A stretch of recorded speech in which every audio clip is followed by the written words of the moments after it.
Have you ever wondered if you could easily be smarter than you are now? Imagine the possibilities if enhancing your brain power was within reach. Today I want to talk to you about the future of our brains, and stick around to the end if you want to know my thoughts on if we can keep up with AI. To start with, I should point out that our understanding of the brain is still in its infancy compared to our knowledge of much of the rest of the human body. And as the majority of our world population ages, I feel like understanding the brain is becoming more and more important. I feel like I've always dealt with my brain in a bit of a confrontational manner. I've been dealing with depression and anxiety since I was a young teenager, but I'll never forget the first time I watched the movie Limitless with Bradley Cooper. The idea of a pill that could unlock the full potential of our brains was so exciting to me. Despite the chaos portrayed in the plot of the movie, I really wanted that pill. Have you seen that movie? What did you think of it? Let me know in the comments below.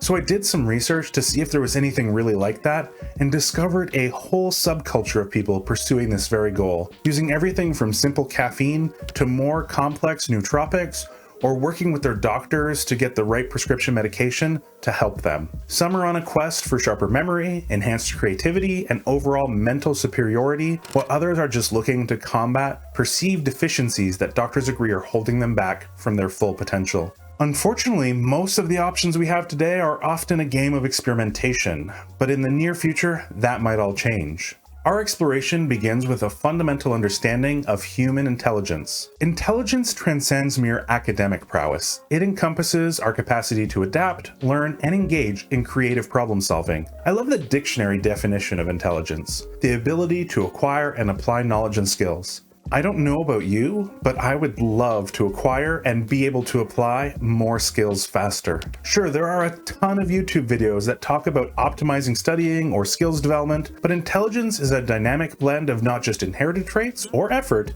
but also environmental influences. Consider the impact of lifestyle choices on cognitive abilities. A diet rich in nutrients, especially omega-3 fatty acids, support brain health. Regular physical activity not only tones the body, but also the brain, enhancing cognitive function. The opportunity to spend time and energy on mental exercises, such as puzzle solving or acquiring new skills, stimulates the brain, promoting further development. Another key concept in understanding our brain's capability for growth is neuroplasticity. This remarkable feature of the brain allows it to form new connections and pathways, adapting as we learn and experience new things. Each new skill we acquire or information we learn literally reshapes our brain structure. To illustrate the brain's astounding capacity, try to imagine what 86 billion neurons might look like. That's our brain. Each one of these neurons can form thousands of synaptic connections with other neurons. This vast and intricate network is the foundation of our cognitive abilities and the potential for lifelong learning and adaptation. These connections are created and strengthened through use. The age-old adage of "you don't use it, you lose it" can be especially true in the brain. And while more connections doesn't always mean more raw intelligence, we do know that it can play a part in your abilities. So to harness the fullest potential of our brain naturally, it's essential to engage in mental challenges, maintain brain-boosting diet, and stay physically active. But let's talk about enhancements outside of our natural opportunities and limits. Recent studies into pharmacological interventions shed new light and perhaps some cautionary tales. Methylphenidate, a drug commonly used for ADHD known as Ritalin, has been explored for its effects on creativity. Research indicates its impact varies based on individual brain chemistry, particularly dopamine levels in the putamen region of the brain. In some, it enhances creative thinking, while in others, especially those with low baseline dopamine, it can actually impair creativity. This is an important insight. Smart drugs are not universally effective. While studies suggest that 4% to 16% of students use them without a prescription, often with the aim of boosting academic performance, unfortunately, their effectiveness can be a double-edged sword. For some, these drugs might sharpen focus, but for others, particularly those with cognitive abilities already well-tuned, they can actually hinder performance. Moreover, the absence of a direct link between baseline dopamine levels and creative thinking in normal conditions, as observed in a placebo-controlled study, underscores the complexity of our brain's functioning. This finding cautions us against oversimplified assumptions about the role of neurotransmitters like dopamine in cognitive functions. In essence, the dream of a limitless pill remains elusive. While pharmacological interventions hold promise, their effectiveness and safety, especially in healthy individuals, are still a matter of ongoing research and debate. As we continue to explore the potential of these drugs, it's crucial to remember that the journey towards enhancing our cognitive abilities is as complex as the brain itself. This brings us to genetic engineering, where we can use tools like CRISPR to edit the genetics of the next generation, though to what end, no one really knows. There are so many ethical considerations here, but from a science perspective, there might be ways to improve the ability to learn, to remember, and to be more creative. We still don't understand the human mind well enough to make these changes, but one day, in the not too distant future, this might be possible. And of course, thanks to science fiction, many people are already wondering, how long might it be until we hook up our brains to computers? Neuralink and other companies are working on addressing that potential technological shift. And while we've made major advancements, I still believe that we are more than a decade away from this technology really being in play for anyone that doesn't have an impairment.